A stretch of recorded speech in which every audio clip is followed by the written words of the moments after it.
এই দুনিয়ায় শয়তানের ধোঁকায় পড়ে মানুষ যতই পাপাচার অনাচারে লিপ্ত হয়ে যাক না কেন, যখন কোনো বান্দা তার গোলাম ওই পাপের ব্যাপারে অনুশোচনা করে, পাপের ব্যাপারে অনুতপ্ত হয়ে আল্লাহ তাআলার কাছে ক্ষমা চায়, বলে ওই বান্দার পাপ যত বড় হোক না কেন, তার সমস্ত পাপ যিনি ক্ষমা করে দেন তিনি কে? এজন্য বান্দার পাপ যত হোক বান্দা হতাশ হবে না আল্লাহ তাআলার ব্যাপারে, ক্ষমার ব্যাপারে সে নিরাশ হবে না। কারণ কোনো ব্যক্তি যদি এই কথা মনে করে যে আমার পাপ মনে হয় আল্লাহ মাফ করবে না, তাহলে সে আল্লাহকে ক্ষমার ব্যাপারে অক্ষম মনে করলো। আল্লাহ তাআলা তো এমনও পাপীকে মাফ করে দিয়েছে যে 100 খুন করছে। কত খুন? 100 হত্যা করছে। হাদিসের মধ্যে আসছে নবীজি সাল্লাল্লাহু আলাইহি ওয়াসাল্লাম বলেন, বনি ইসরাইলের এক লোক 99টা হত্যা করছে। 99টা হত্যা করবার পর ওই আল্লাহর বান্দার মধ্যে অনুতপ্ততা জাগ্রত হয়েছে, তাওবা করার আগ্রহ পয়দা হয়েছে। ও এক লোকের কাছে গিয়া বলতেছে যে আমার এমন লোকের সন্ধান দাও যার কাছে গিয়া আমি আমার কথাগুলো জানাবো। এখন তাকে একজন খ্রিস্টান সন্ন্যাসীর কথা জানানো হইল। লোকটা ওই সন্ন্যাসীর কাছে গেছে, ফকিরের কাছে গেছে, গিয়া বলে হুজুর আমি তো 99টা হত্যা করছি, আল্লাহ তাআলা কি আমাকে মাফ করবে নাকি? এখন ওই লোক তো আলেম না, উনি বলছে খবরদার, কি কও তুমি, তোমারে আল্লাহ মাফ করবে না। যখন এই কথা বলছে আল্লাহ তোমারে মাফ করবে না, ও চিন্তা করছে 100 পুরাইতে বাকি রাখার দরকার। ওই লোকরেও মাইরা 100 পূরণ করে ফেলছে। আবার কিছুদিন পর তার অন্তরের মধ্যে তাওবার আগ্রহ পয়দা হয়েছে।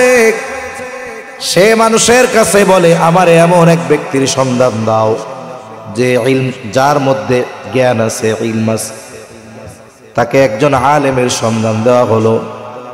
বলে ওই ব্যক্তি ওই আলেমের কাছে গিয়া বলে আমি 100টা হত্যা করেছি, আল্লাহ তাআলা কি আমারে মাফ করবে নাকি? ওই আল্লাহর বান্দা বলে হ্যাঁ মাফ করবে, তবে একটা কাজ করো, অমুক এলাকায় অনেক আল্লাহর প্রিয় বান্দারা আছে, আবেদরা আছে, তুমি তাদের গ্রামে চইলা যাও আর আল্লাহর কাছে তুমি মাফ চাও। এইবার লোকটা ক্ষমার আশায় তার এলাকা থেকে রওনা দিয়া দিল। প্রতিমধ্যে হঠাৎ তার মৃত্যুর সময় হয়ে গেল।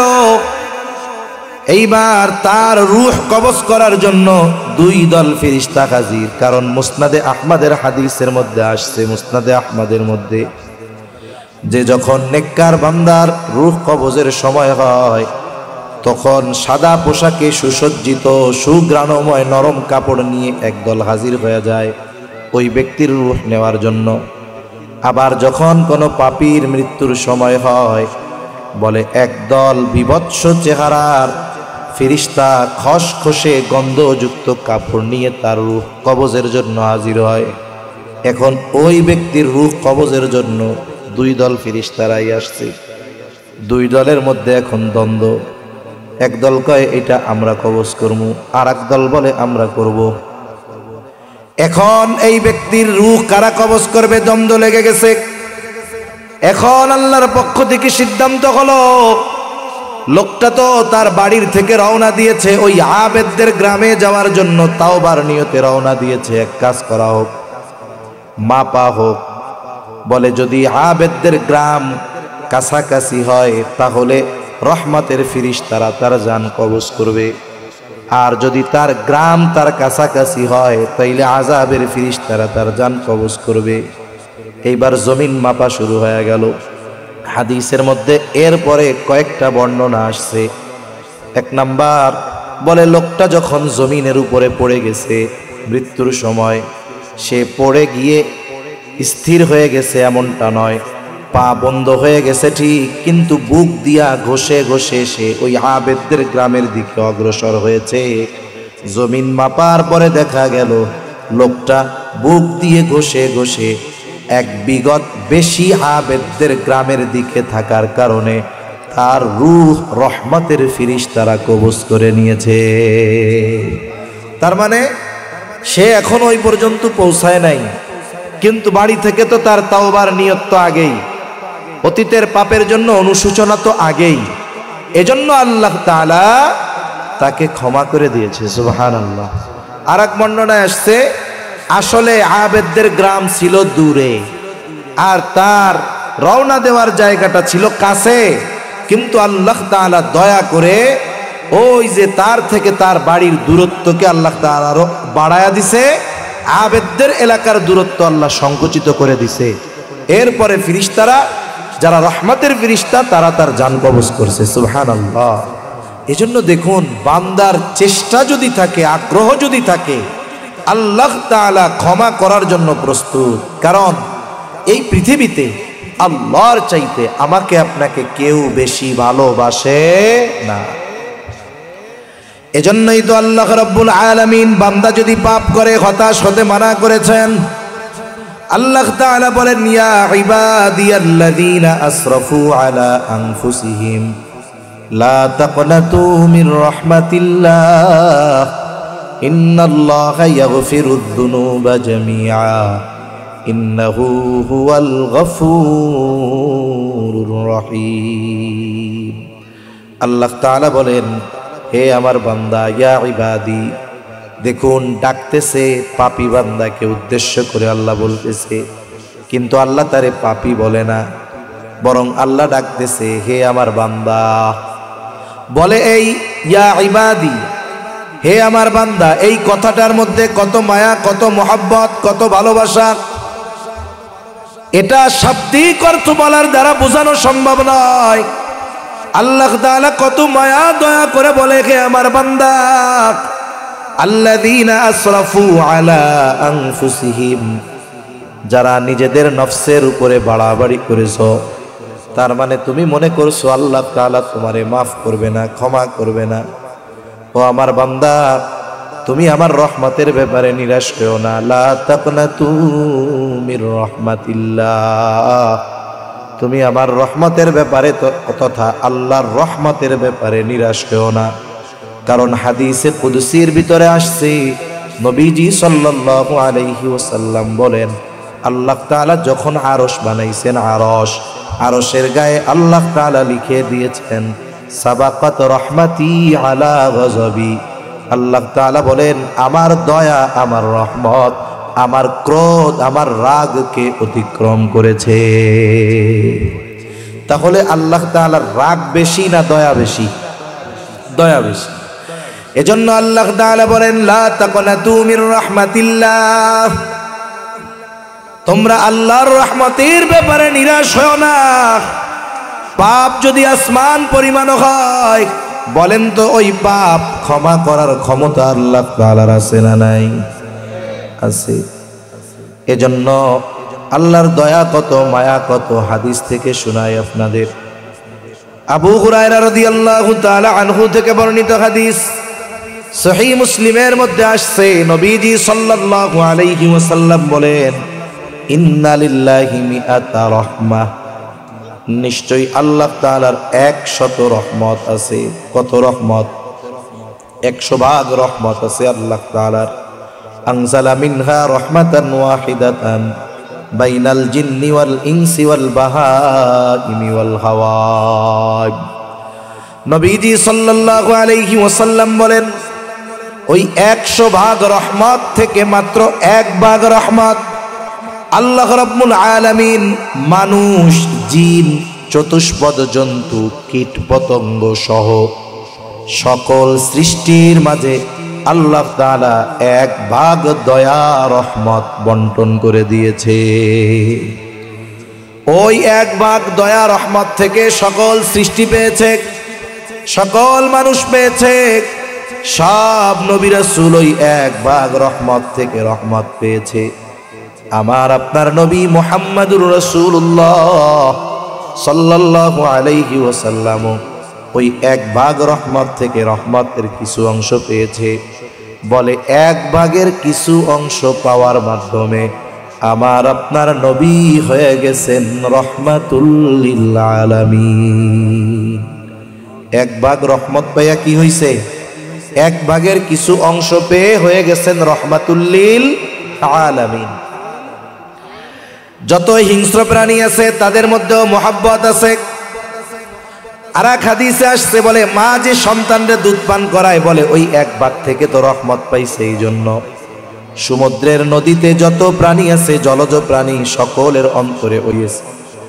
যত কীট পতঙ্গ আছে, এক ভাগ থেকে আল্লাহ মায়া দিয়েছে। বলে পাখি, তার অন্তরেও আল্লাহ এক ভাগ থেকে মায়া দিয়েছে। কুকুর বিড়াল সহ যত প্রাণী আছে, সবার অন্তরে মায়া আছে, বলে এক ভাগ থেকে আল্লাহ দিয়েছে। তাহলে এক ভাগ রহমত গোটা সৃষ্টি জগতের মধ্যে বন্টন করে দিল। তাই সন্তানের প্রতি মায়ের কত মায়া। আল্লাহ তাআলার কাছে বাকি আছে কত ভাগ? জোরে গণ, আরো জোরে বলেন কত ভাগ?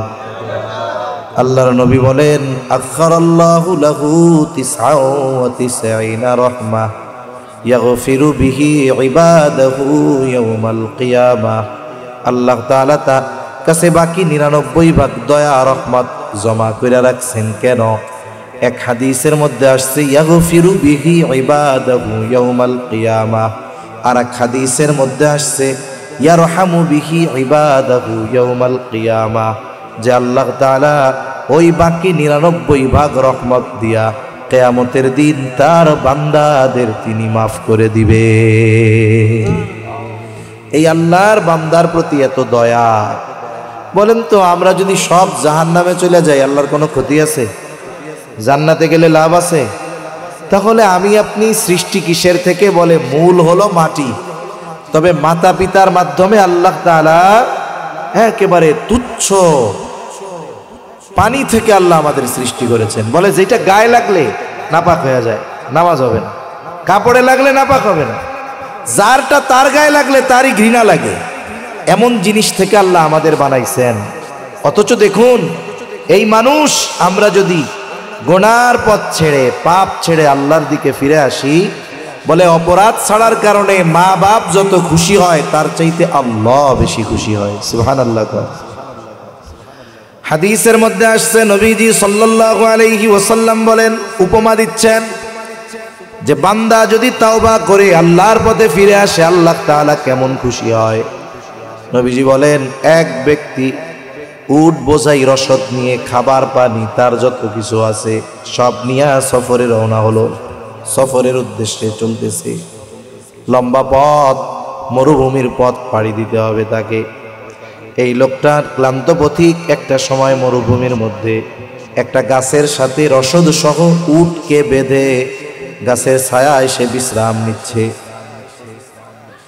কিছু সময় পরে ঘুম ভেঙে গেল। ঘুম থেকে উঠে দেখে গাছের সাথে উট বাইধা রাখছিল, এখন আর নাই। মরুভূমির পথ। এখন সে চিন্তিত হয়ে গেল। উঠে আশেপাশে দৌড়াদৌড়ি করে চতুর্দিকে খোঁজাখুঁজি করার পরে দেখে উটের কোনো খবর নাই, দেখাই যায় না। এইবার সন্ধ্যাও নেমে আসতেছে। ক্লান্ত পথিক হতাশ হয়ে গেল। নবীজি সাহাবা একরামকে জিজ্ঞাসা করে, বলো তো, ওই ব্যক্তি যখন তার উট আর খুঁজে পায় না, তার অবস্থা কেমন? সাহাবা একরাম বলে, ইয়া রাসূলুল্লাহ সাল্লাল্লাহু আলাইহি ওয়াসাল্লাম, ওই মুহূর্তে পৃথিবীর মধ্যে তার চাইতে হতভাগা আর কেউ থাকবে না। কেন? বলে হয়তো সে নিশ্চিত যে রাতের বেলায় হয়তো কোনো হিংস্র প্রাণীর খাবার হবে, অথবা মরুভূমির মধ্যে খানা পানির অভাবে তার শরীর সমাধি ঘটবে, তার বেঁচে থাকার কোনো পথ নাই। নিশ্চিত মৃত্যুর জন্য সে এখন অপেক্ষা করতেছে। মৃত্যুটা কেমনে হবে সেটা তো তার অজানা। তাইলে এই মুহূর্তে তার চাইতে হতাশ আর কেউ নাই। সে শুধুমাত্র মৃত্যুর জন্য অপেক্ষমান। সন্ধ্যাও নেমে আসতেছে। হঠাৎ সে দূরে তাকায় দেখে তার উটটা রসদ সহ, খাবার পানি সহ তার দিকে ফিরে আসতেছে। নবীজি জিজ্ঞাসা করলেন, বলো তো এইবার ওই ব্যক্তির অবস্থা কেমন হবে? সাহাবায়ে কেরাম বলে, ইয়া রাসূলুল্লাহ, ওই মুহূর্তে ওই ব্যক্তির মতো আনন্দিত পৃথিবীর মধ্যে আর কেউ হবে না। নবীজি বলেন, লোকটা কি পরিমাণ আনন্দিত হয়? বলে খুশিতে সে ভাষা হারায়া ফেলছে। আল্লাহর প্রতি শুকরিয়া আদায় করতে গিয়া লোকটা ভাষা হারায়া ফেলছে। বলে, আল্লাহ রে, আমি হইলাম তোমার রব, তুমি আমার গোলাম, খুশির ঠেলায়। একটু চিন্তা করে দেখেন, মানুষ কিন্তু আনন্দের খবরে শুধু যে আনন্দিত হয় তা নয়, বলে অনেক সময় আনন্দের খবরে মানুষ আবেগ সামলাইতে পারে না, কান্নাও করে দেয়। খুশিতে কান্না করে দেয় না, অনেক সময় খুশিতে কান্না করে দেয়। আবার অনেক সময় আনন্দের ঠেলায় কথাই কইতে পারে না, কি বলবে খুশিতে। কারণ ও তো নিশ্চিত যে আমার মৃত্যু আর এছাড়া উপায় নাই। এখন উটটা আসছে মানে তার খাবার, পানি, পথ চলার ব্যবস্থা হলো, এটা তার জীবন ফিরে পাওয়ার মতো। নবীজি সাল্লাল্লাহু আলাইহি ওয়াসাল্লাম বলেন, মরুভূমির মাঝে ওই পথিক তার উটটা ফেরত পেয়ে যত না খুশি হয়, কোনো বান্দা যদি গুনার পথ থেকে ফিরে আল্লাহর পথে ফিরে আসে, আল্লাহ তাআলা তার চাইতেও বেশি খুশি হয়ে যায়। দেখুন, আমরা যদি পাপ থেকে ফিরি আল্লাহ খুশি হয়, অথচ আমার মতো আপনার মতো মানুষ দুই একটা না, সব যদি জাহান্নামে যায় আল্লাহর কোনো ক্ষতি নাই। এই যে খুশিটা কেন হয়? বান্দার প্রতি দয়া, রহমত, মায়া, এই কারণে, ঠিক কিনা বলেন? এজন্য বলেন, যেই মালিক আমাকে আপনাকে এত মহব্বত করে ভালোবাসে, যেই মালিক আমি আপনি নেকের পথে চললে, ভালো কাজ করলে খুশি হয়, বলেন তো সেই মালিকের নাফরমানি বাদ দিয়ে, গোনা বাদ দিয়ে আল্লাহর পথের পথিক হওয়ার দরকার আছে না নাই? আফসোস, দুনিয়ার কর্মব্যস্ততা আমাদেরকে ওই পথ থেকে সরায় দিয়েছে। আমরা তো মনে করি যে দেখুন, ইনকাম না করলে মনে হয় খাবারের ব্যবস্থা হবে না, আর নামাজ কালাম পড়লে সব যা পাওয়া যাবে আখেরাতে। এই ধারণা যারা করে তাদের ধারণা ভুল। বরং যারা ঈমান ঠিক রেখে নেক আমল করে, আল্লাহ তাআলা তাদের এই নেক আমলের বদৌলতে দুনিয়া আখেরাত উভয় জাহানে আল্লাহ তাআলা তাদের প্রতিদান দেয়। সুবহানাল্লাহ বলে। অনেকে ইনকাম করে, নামাজ কালাম ঠিকমতো পড়ে না, নাফরমানি করে, 1 লাখ ইনকাম কইরাও মাস শেষে কিছু থাকে না, অভাব যায় না। অনেকে দিনদার, মুত্তাকি, পরহেজগার, নামাজ কালাম ঠিকমতো পড়ে, উপার্জন অল্প, ওর মধ্যে আল্লাহ বরকত দেয়, ঠিক কিনা কন? এজন্য দ্বীনের উপরে চললে আল্লাহ খুশি হয়, রিজিকের মধ্যে বরকত দিয়া দেয়। আর গুনাহ যত হোক আল্লাহ তাআলা মাফ করার জন্য প্রস্তুত। আল্লাহ রাব্বুল আলামিন ক্ষমা করার জন্য প্রস্তুত, শুধু আমাদের মাফ চাইতে বাকি যথাযথভাবে। মনে রাখবেন, 3টা সময় পর্যন্ত আল্লাহ তাআলা বান্দার তাওবা কবুল করে, ঈমান কবুল করে। 1 নাম্বার, পশ্চিম দিক দিয়ে সূর্য ওঠার আগ পর্যন্ত আল্লাহ তাআলা বান্দার তাওবা এবং ঈমানকে কবুল করবে। 2 নাম্বার, আযাব গজব আসার আগে যদি তাওবা করে তাহলে আল্লাহ তাআলা তাওবা ঈমান কবুল করে। তবে গজব আসার পরে যদি ঈমান আনার ঘোষণা দেয়, তাওবা করে, আল্লাহ তাআলা তার ঈমান তাওবা কবুল করে না। যেমন ফেরাউন গজব আসার পরে ঈমান আনার ঘোষণা দিছে, যখন লোহিত সাগরের মধ্যে হাবুডুবু খাইতেছে, বুঝতে পারছে যে আমার খোদাইগিরি শেষ, এখন আর কাজ হবে না। এখন সেই ঈমান আনার ঘোষণা দিচ্ছে। আল্লাহ তাআলা বলেন, হাত্তা ইযা আদরাকাহুল গরাকু ক্বালা আমানতু আন্নাহু লা ইলাহা ইল্লাল্লাযী আমানাত বিহি বানু ইসরাঈল ওয়া আনা মিনাল মুসলিমিন। আল্লাহ তাআলা বলেন, যখন হাবুডুবু খাইতেছে ফেরাউন, এবার সে ঘোষণা দেয়, আমানতু, আমি ঈমান আনলাম, আন্নাহু লা ইলাহা ইল্লাল্লাহ, যে আল্লাহ ছাড়া কোনো ইলাহা নাই, আল্লাযী আমানাত বিহি বানু ইসরাঈল, যে বনি ইসরাইল যার উপরে ঈমান এনেছে, ওয়া আনা মিনাল মুসলিমিন, আর আমি মুসলমানদেরই একজন। সুস্পষ্ট ঈমান আনার ঘোষণা দেওয়ার পরেও আল্লাহ তাআলা তার ঈমান কেন কবুল করে নাই? বলে গজব আসার পরে ঈমান আনার ঘোষণা দিয়েছে এই জন্য। 3 নাম্বার, বান্দার মৃত্যু যন্ত্রণা শুরু হওয়ার আগ পর্যন্ত তার তাওবা আল্লাহ কবুল করে। হাদিসের মধ্যে আসছে, নবীজি সাল্লাল্লাহু আলাইহি ওয়াসাল্লাম বলেন, ইন্নাল্লাহা ইয়াকবালু তাওবাতাল আবদি হাত্তা মা লাম ইউগরগির। বান্দার মৃত্যু যন্ত্রণা শুরু হওয়ার আগ পর্যন্ত আল্লাহ তাআলা বান্দার তওবা কবুল করে।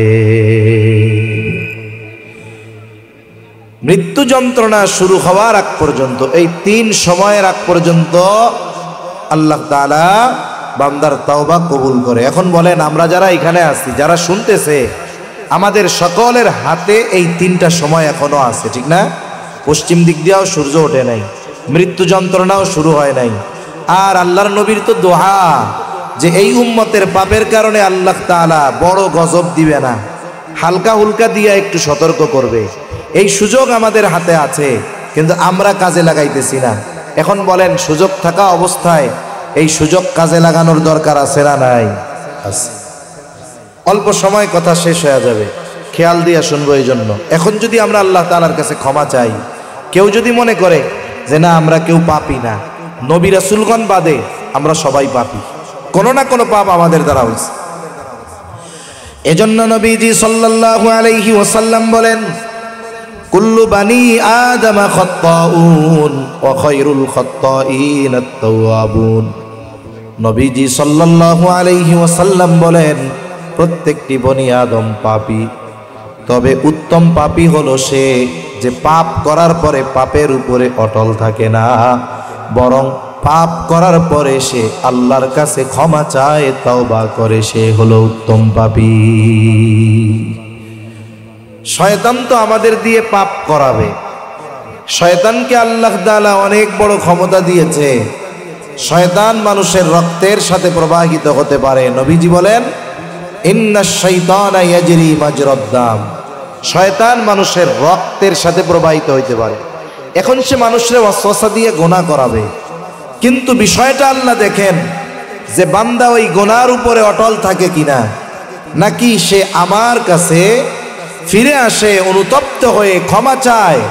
বান্দা যখন গুনার পরে তার এই চিন্তা হয়, আরে তাহলে তো আমার ঠিক হয় নাই, তখন যদি আল্লাহর কাছে একাগ্রতার চিত্তে ক্ষমা চায়, আল্লাহ মাফ করে দেয়। সুবহানাল্লাহ।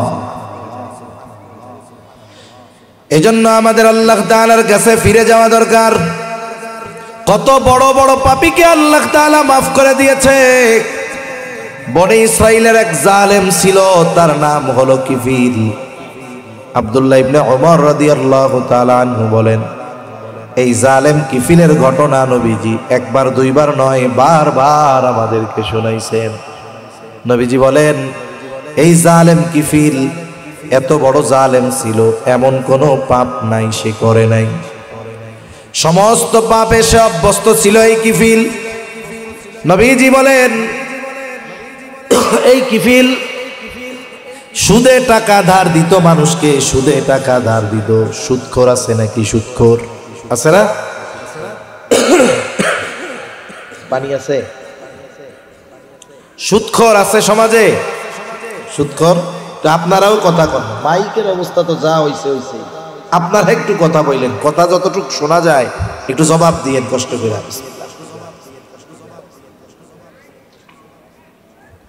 সুদখোর সে মানুষকে সুদের উপরে টাকা দিত। কিফিলের কাছে একদিন একজন দরিদ্র মহিলা আসছে, কিফিল আমারে কিছু টাকা ধার দাও। যারা সুদের উপরে টাকা ধার দেওয়ায় অভ্যস্ত, যারা সুদে টাকা লাগানোতে অভ্যস্ত, এরা মানুষকে কখনো বিপদে পড়লে খরচ দিবে না। কেন? আল্লাহ তাআলা তাদের হৃদয়টারে কঠোর বানায় দেয়। সুদখোরের ভাষার মিষ্টতা আল্লাহ কেড়ে নেয়। যেহেতু কিফিল সকল পাপে অভ্যস্ত ব্যক্তি, এই মহিলাকে বলতেছে, আমি সুদ ছাড়া টাকা দিব না, কাউরে দেই না। মহিলা বলে, কিফিল, যদি সুদের লাভ দেওয়ার মতো সামর্থ্য আমার থাকতো, তাইলে কি আমি তোমার কাছে টাকা ধার চাইতাম নাকি? এইবার কিফিল সব পাপে অভ্যস্ত ব্যক্তি, মহিলা বিধবা, সন্তান, স্বামী নেই। এইবার চেহারার দিকে তাকায় দেখে চেহারাও সুন্দর। এবার প্রস্তাব দিয়া বসছে, তুমি যদি টাকা নিতে চাও, লাভ যদি না দিতে পারো, তার পরিবর্তে আমার সাথে জিনায় লিপ্ত হবা। এ শর্তে যদি রাজি থাকো, তাইলে তোমারে কিছু টাকা আমি ধার দিতে পারি সুদের উপরে। হাদিসের মধ্যে আসছে কাদাল ফাকিরু আন ইয়াকুনা কুফরা, দরিদ্রতা মানুষকে কুফরি পর্যন্ত পৌঁছায় দেয়। অভাবের তাড়নায় ওই মহিলা কিফিলের শর্ত মেনে নিল। নির্ধারিত দিনে জালেম কিফিল উপস্থিত মহিলার সাথে জেনা করার জন্য। জালেম কিফিল তৈয়ার, মহিলা চেহারা অন্যদিকে ঘুরায় রাখছে আর কান্না করতেছে আর থরথর করে কাঁপে। একজন গেছে মজা করার জন্য আর একজন কান্না করে কাঁপে। কিফিল বলে, মহিলা কান্না করো কেন? আমি কি তোমারে জোর জবরদস্তি করছি নাকি? তুমি তো স্বেচ্ছায় শর্তে রাজি হয়েছ, এখন কেন কান্না করো, এখন কেন কাঁপো? মহিলা বলে, কিফিল আমি কোনোদিন এই পাপের সাথে জড়াই নাই। ও কিফিল, আল্লাহর ভয়ে কান্না করতেছি। তোমার সাথে জেনা করবার পর আমার যদি মৃত্যু হয়ে যায়, তাহলে আল্লাহর সামনে আমাকে একজন জেনাকারিনী হিসাবে উপস্থিত হওয়া লাগবে। তাহলে কাপে কান্না করে কার ভয়? জোরে কার ভয়? আল্লাহর ভয়।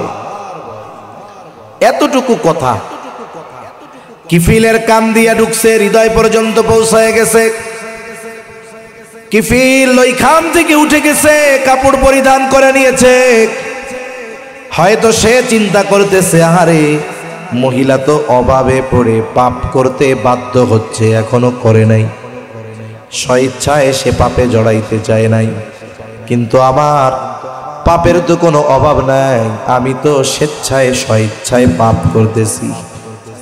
আর এই মহিলা অভাবের তাড়নায় সে পাপ করতে বাধ্য হচ্ছে, তবে এখনো করে নাই। হয়তো সে চিন্তা করছে, মহিলার যদি এত চিন্তা হয় তাহলে আমার কেমন চিন্তা হওয়া দরকার। হয়তো এই কথাটাই তার জীবন পরিবর্তনের কারণ হয়ে দাঁড়ালো। এবার জালেম কিফিল বলে, যাও মহিলা, যেহেতু তুমি কোনোদিন পাপে জড়াও নাই, আল্লাহর ভয়ে কান্না করতেছ, যাও, তোমারে যা কর্জ দিছিলাম মাফ করে দিলাম। হাদিসের মধ্যে আসছে 60 দিরহাম কর্জ দিয়েছে, 60 দিরহাম। বলে, তোমার এটা মাফ করে দিলাম। যাওয়ার সময় বলতেছে, আল্লাহর কসম, আমি আর কোনোদিন আল্লাহর নাফরমানি করব না। শুনে রাখো, আর কোনোদিন আমি নাফরমানি করব না। আল্লাহর বান্দা বাড়িতে গেছে। ঘটনাক্রমে ওই রাত তার জীবনের শেষ রাত, মারা গেছে রাতের বেলা। কিফিল যে রাতে তাওবা করছে, তাওবার খবর কেউ না জানলেও জানে কে? জোরে বলেন। মানুষ তো জানে না। তার মৃত্যুতে মানুষ খুশি হয়ে গেছে, আনন্দ প্রকাশ করতেছে, বলে জালেম মরছে, খুব ভালো হয়েছে। কিন্তু জালেম কিফিল যে জালেম নাই এ খবর তো তারা জানে না, কারণ জালেমের মৃত্যুতে মানুষ খুশি হয়। এইবার আল্লাহ তাআলা কুদরতি ভাবে কিফিলের দরজার উপরে লিখে দিয়েছেন, ইন্নাল্লাহা কদ গফারা লিল কিফলি। হায়রে, তোমরা কিফিলরে জালেম বলিও না, কিফিল তাওবা করেছে, কিফিলকে আল্লাহ তাআলা ক্ষমা করে দিয়েছে। এত বড় এক পাপী যে নবীজি বলতেছে এমন কোন পাপ নাই সে করে নাই, তাকেও আল্লাহ তাআলা মাফ করে দিছেন। যে আল্লাহ ওই জালেমরে মাফ করছে সেই আল্লাহ আছে না নাই?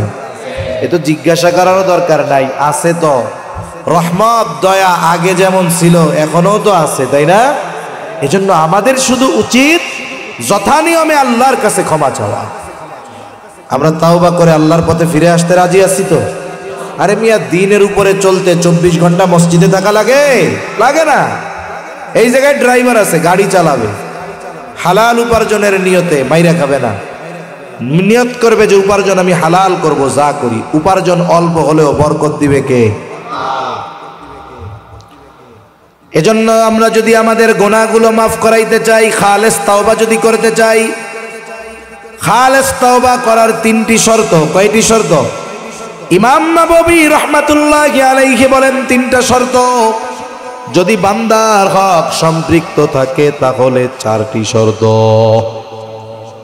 3টি শর্ত। 1 নাম্বার, যেই গুনাহ সে অতীতে করেছে সেই গুনাহ ছাড়তে হবে, তার মানে ওই গুনাহ থেকে প্রত্যাবর্তন করতে হবে, ফিরে আসতে হবে।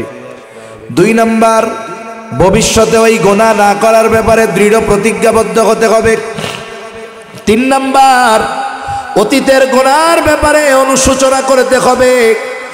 অনুশোচনা করতে হবে তার মানে অতীতের গুনার ব্যাপারে আল্লাহর কাছে ইস্তেগফার করতে হবে। এই 3 শর্ত যদি কারো ঠিক থাকে, বান্দার হক যদি নষ্ট না করে, বলে ওই ব্যক্তির পাপ যদি আসমান পরিমাণ হয়, 3 শর্তের আলোকে তাওবা করলে তাকে মাফ করবে কে? আর যদি বান্দার হক সম্পৃক্ত থাকে, মানে অন্য মানুষেরটা মাইরা খাইছে, তাহলে অবশ্যই যার হক মেরে খেয়েছে সেটা ফেরত দিতে হবে, নাইলে বান্দার হক আল্লাহ তাআলা মাফ করেন না যতক্ষণ না বান্দা মাফ না করবে। এজন্য অনেক সময় আমরা আমাদের ইচ্ছায় অনিচ্ছায়, অনেক সময় সম্পদের লোভে, দুনিয়ার লোভে আমরা মানুষের হক নষ্ট করি। খবরদার, এটা করা যাবে না। কারণ নবীজি সাল্লাল্লাহু আলাইহি ওয়াসাল্লাম সাহাবায়ে কেরামকে জিজ্ঞাসা করতেছে, তোমরা কি জানো কিয়ামতের দিন সবচাইতে নিঃস্ব কে হবে, মুফলেস কে হবে? সাহাবায়ে কেরাম বলে, ইয়া রাসূলুল্লাহ, আল্লাহ এবং তার রাসূল ভালো জানে। নবীজি সাল্লাল্লাহু আলাইহি ওয়াসাল্লাম বলেন, কিয়ামতের দিন সবচাইতে নিঃস্ব হবে ওই ব্যক্তি যার কোনো ইবাদতের অভাব থাকবে না, নামাজের অভাব নাই, রোজার অভাব নাই, হজের অভাব নাই, যাকাতের অভাব নাই। বলে সমস্যা কি? শুধুমাত্র বান্দার হক সে নষ্ট করেছিল।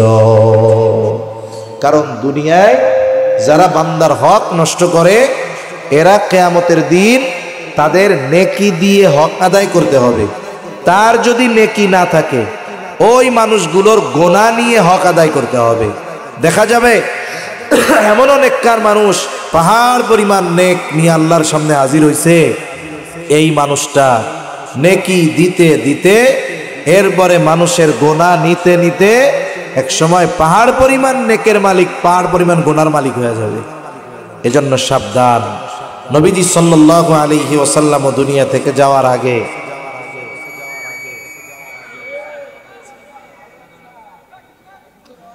নবীজি সাল্লাল্লাহু 5-7 মিনিটের মধ্যে শেষ করে দেব, আর কথা বলা যাবে না ইনশাআল্লাহ। নবীজি সাল্লাল্লাহু আলাইহি ওয়াসাল্লাম দুনিয়া থেকে যাওয়ার আগে সাহাবায়ে কেরামকে মসজিদে নববীর মধ্যে ডাকছেন। ডাইকা বলতেছে, তোমরা যদি আমার কাছে কেউ কোনো হক পাওনা থাকো, চেয়ে নাও। নবীজি সাল্লাল্লাহু আলাইহি ওয়াসাল্লাম বলেন, আমি এটা পছন্দ করি না কেউ আমার কাছে কোনো হক পাবে আর আমি এই অবস্থায় আল্লাহর সাথে মিলিত হব, এমনটা আমি পছন্দ করি না। দেখুন, যার আগে পরের সব অন্যায় আল্লাহ মাফ করে দিয়েছে, সেই ব্যক্তির বান্দার হকের ব্যাপারে কেমন চিন্তা, আর আমাদের তাহলে কেমন চিন্তিত হওয়ার দরকার ছিল। আমরা তো মানুষের সাথে অহরহ হক নষ্ট করি, সম্পদ মেরে নেওয়ার মাধ্যমে, আচরণের মাধ্যমে, বিভিন্ন পদ্ধতিতে আমরা মানুষের হক নষ্ট করি। এটা করা যাবে না। এটা যদি কেউ করে, যতক্ষণ না ওই ব্যক্তি ক্ষমা করবে, ততক্ষণ পর্যন্ত আল্লাহ তাকে ক্ষমা করবে না। এজন্য সবচাইতে নিঃস্ব কিয়ামতের দিন ওই ব্যক্তি হবে। এই 4 শর্ত ঠিক রেখে যদি তাওবা করা হয়, তাহলে যত বড় গুনাহ হোক মাফ করবে কে? শুনেন, আমরা শুনি না তাওবা ইস্তেগফার। তাওবা মানে গুনাহ থেকে ফিরে আসা। আপনি গুনাহ বাদ দিয়ে ফিরে আসছেন, এখন আগের গুনার জন্য মাফ চাওয়া, বলে এটা হলো ইস্তেগফার। এজন্য নবীজি সাল্লাল্লাহু আলাইহি ওয়াসাল্লাম বলেন, আল্লাহি ইন্নী লা আস্তাগফিরুল্লাহ ওয়া আতুবু ইলাইহি ফিল ইয়াউমি 100 মাররা।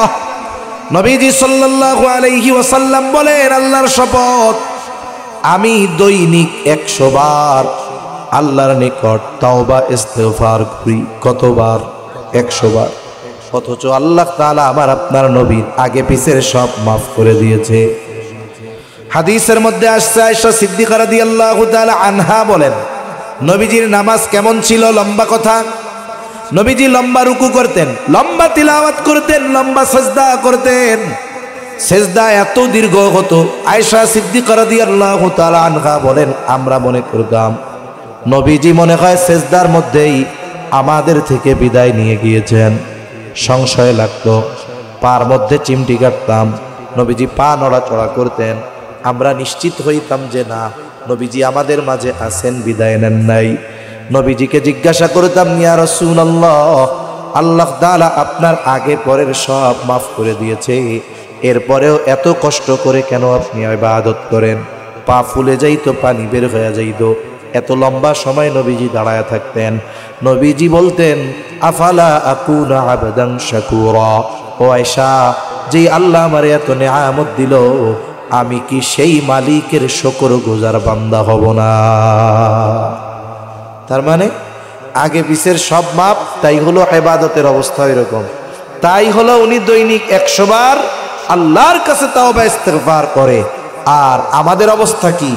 আমরা মনে করি অটোমেটিক, অটো পাশের মতো অটো মাপ পেয়ে যাব, এ চিন্তা করার সুযোগ নাই।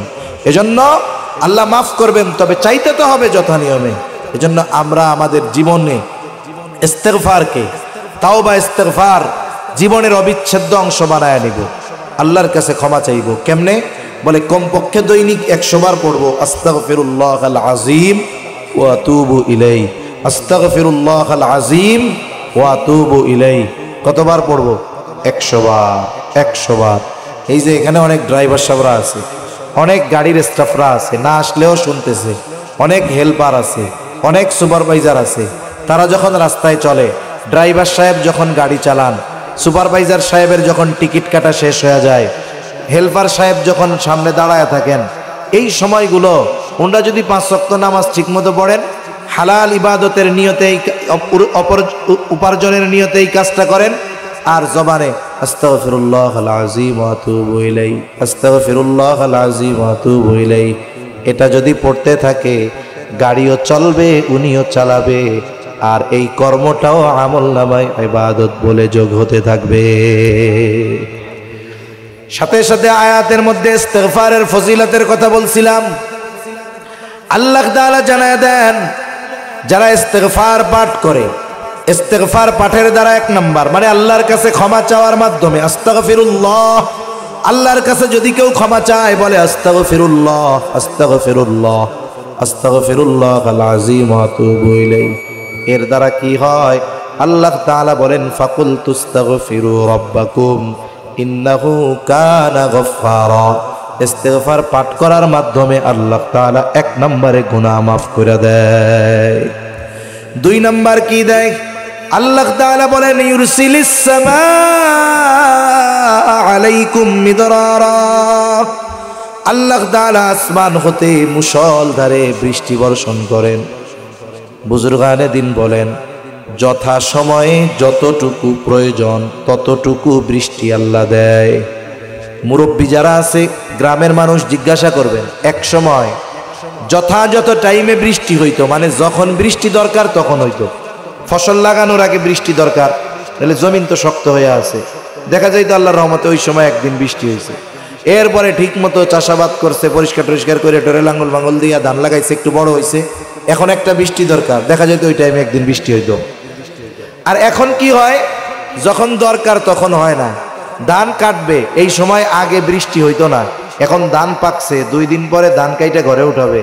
এবার কিষান মিশন ঠিক করছে, দেখা যাইতো রাতের বেলা মেঘ শুরু হইছে, একটু পরে বৃষ্টি, খালি বৃষ্টি না, বলে বৃষ্টির সাথে শিলও পড়তেছে। এখন পাকা ধানের উপরে যদি শিলা সহ বৃষ্টি হয়, বলেন তো ওই ধানের অবস্থা কি হবে? অর্ধেকের বেশি থাকবেই না, ঠিক কিনা বলেন?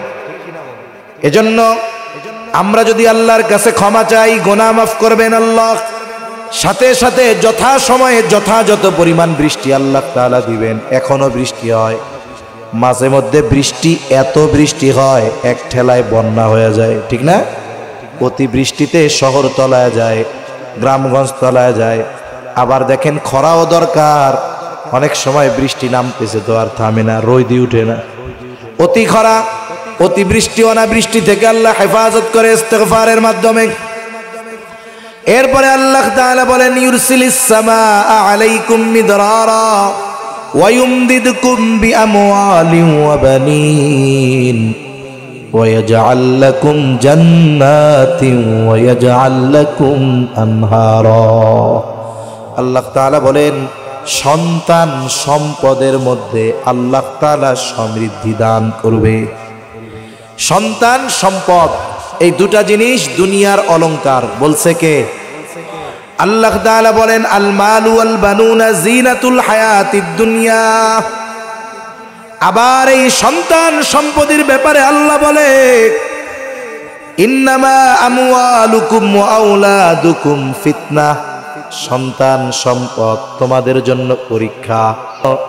যেই জিনিসটা নেয়ামত হতে পারে সেটা পরীক্ষাও হতে পারে, কিন্তু যারা ইস্তিগফার পাঠ করে নেওয়ালা বান্দা আল্লাহ তাআলা তাদের সন্তান সম্পদ দিয়ে সাহায্য করে। বলে এই সাহায্য শুধু দুনিয়ায় করবে তা নয়, এই সন্তান এবং সম্পদ তার জন্য দুনিয়ায়ও কল্যাণের কারণ হয়, আখিরাতেও কল্যাণের কারণ হবে। অনেকের সন্তান আছে দুনিয়ায় তার গজবের কারণ, আছে না নাই? আছে। অনেকের সম্পদ আছে এই দুনিয়ায় এই সম্পদ তার কষ্টের কারণ। অনেকের সন্তান আখিরাতে তার জাহান্নামে যাওয়ার কারণ হবে। অনেকের সম্পদ আখিরাতে তার জাহান্নামে যাওয়ার কারণ হবে। আল্লাহ বলেন ইস্তিগফার পাঠ করো, এমন সন্তান সম্পদ দিব যেগুলো দুনিয়াও কাজে লাগবে আখিরাতেও কাজে লাগবে। সুবহানাল্লাহ। এরপরে আল্লাহ কি করবেন? ওয়াজআল লাকুম জান্নাতিন ওয়াজআল লাকুম আনহারা। বলে এই পৃথিবীতে যদি মানুষ সুস্থতার সাথে বাঁচতে চায় তাহলে সবুজায়ন দরকার, বনায়ন দরকার। কারণ এই পৃথিবীর গাছগাছালি থেকেই পৃথিবীর অধিকাংশ অক্সিজেন উৎপন্ন হয়, আর মানুষ অক্সিজেন ছাড়া বাঁচতে পারে না। যথাসময়ে যদি বৃষ্টি হয় বলেন তো গাছগাছালি ঠিক মতো হবে কি হবে না? সবুজায়ন বাড়বে, সবুজ বাড়বে, গাছগাছালি বাড়বে, বন জঙ্গলে গাছ হবে, আর অক্সিজেন বাড়বে, মানুষের বেঁচে থাকা সহজ হবে। সাথে সাথে আল্লাহ তাআলা বলেন ওয়াজআল লাকুম আনহারা, নদীর প্রবাহ আল্লাহ তাআলা ঠিক রাখবেন। তার মানে মানুষের উপার্জনের সাথে, মানুষের কৃষি কাজের সাথে নদীর পানি প্রবাহ ঠিক থাকারও বড় সম্পর্ক রয়েছে। এই যে দেখেন অন্যান্য দেশ থেকে যত মাল জিনিস বাংলাদেশে আসে, বাংলাদেশ থেকে যায়, বলেন তো বিমানে, বাসে, গাড়িতে বেশি আসে না জাহাজে বেশি আসে? এখন সব নদীঘাট এগুলো যদি আল্লাহ একবারে সর ফেলায় দেয় তাহলে কি হবে? হ্যাঁ, এজন্য ইস্তিগফারের মাধ্যমে দুনিয়ার নিজাম ঠিক থাকে। এজন্য আমরা আল্লাহ তাআলার কাছে বেশি বেশি ইস্তিগফার পাঠ করব তো ইনশাআল্লাহ। দেখুন, শ্বাস প্রশ্বাস, অক্সিজেন নেওয়া, কার্বন ডাই অক্সাইড ছাড়া, এটা আমাদের জীবনের এক অবিচ্ছেদ্য অংশ। ওই কাজ যতদিন চলবে বলে বাইসা থাকবো ততদিন, ওটা বন্ধ আর বাঁচার উপায় নাই। তাহলে 2-4 বেলা না খাইয়াও বাইচা থাকা যায়, কিন্তু অক্সিজেন নেওয়া ছাড়া বাঁচা সম্ভব নয়। এই অক্সিজেন নেওয়াটা যেমন জরুরি, আমি আমার আপনার জীবনের জন্য তাওবা ইস্তিগফার ওরকম জরুরি বানাবো ইনশাআল্লাহ। বলেন ইনশাআল্লাহ। আজকে থেকে আমাদের এই বয়ান থেকে মূল শিক্ষা হলো ওই শর্তগুলো ঠিক রেখে আমরা তাওবা করব, আল্লাহর পথে ফিরে আসব। সাথে সাথে দৈনিক কমপক্ষে তাওবা ইস্তিগফার করব 100 বার। কয়বার? নবীজি বলে আল্লাহর শপথ, আমি দৈনিক 100 বার আল্লাহর নিকট তাওবা ইস্তিগফার করি। ওয়াল্লাহি ইন্নী লা আস্তাগফিরুল্লাহ ওয়া আতুবু ইলাইহি। তাহলে আমরাও করব। কয় মিনিট টাইম লাগবে? সর্বোচ্চ 3 মিনিট লাগবে, ভালো মতো পড়লে। তাও লাগবে না, সর্বোচ্চ 3 মিনিটই লাগলো। 3 মিনিটে 1 কাপ গরম চা খাওয়া যায়, একটা বিড়ি খাওয়া যায়? হ্যাঁ, আরো টাইম বেশি লাগে। তাহলে দেখুন, এই 3টা মিনিট সময় আমি দৈনিক ব্যয় করব আল্লাহর জন্য। করা যাবে না ইনশাআল্লাহ? কারা কারা প্রস্তুত আছেন? আদুজা করেন। নারায়ে তাকবীর, নারায়ে তাকবীর। মাশাআল্লাহ, হাত নামাই। আমরা পড়ব আস্তাগফিরুল্লাহাল আযীম ওয়া আতুবু ইলাইহি, আস্তাগফিরুল্লাহাল আযীম ওয়া আতুবু ইলাইহি। ধীর স্থিরতার সাথে আমার অতীতের গুনার ব্যাপারে অনুতপ্ত হয়ে এটা আল্লাহ তাআলার কাছে বারবার বলবো। তাহলে আশা করা যায় আল্লাহ তাআলা আমাকে ইস্তিগফার করনে ওয়ালাদের দলে অন্তর্ভুক্ত করে নেবেন। এই আমলটা আজকে আপনাদের জন্য থাকলো, আর কোনো কথা নাই।